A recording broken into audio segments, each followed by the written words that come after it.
Good evening and welcome to the Business Day. I'm Herman Green. Prime Minister Andrew Holness is to hold a town hall meeting this Friday where he'll be the chief salesman for the initial public offer IPO of shares in WIGTON Wind Farm. This follows the launch of the IPO earlier this week to raise $6.5 billion as part of the long talked about divestment of government assets through the stock exchange. Now, at that launch, Finance Minister Dr. Nigel Clarke spoke about unprecedented nature of the move to list WIGTON Wind Farm on the Jamaica Stock Exchange.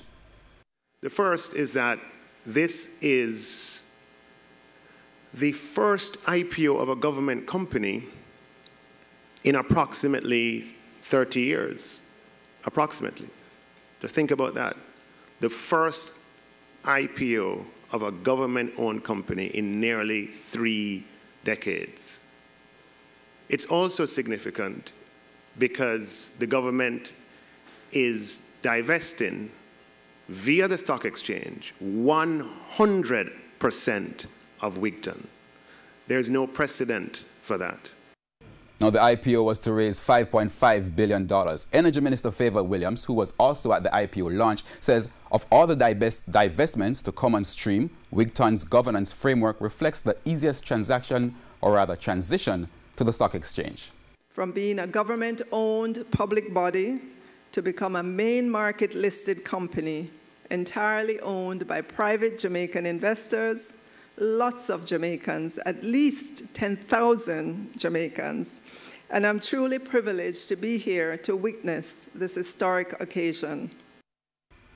WIGTON Wind Farm initial public offering will open on April 17, with each stock being sold for 50 cents. Mayberry Investments is the lead broker, but the stock can be bought at other brokerage houses.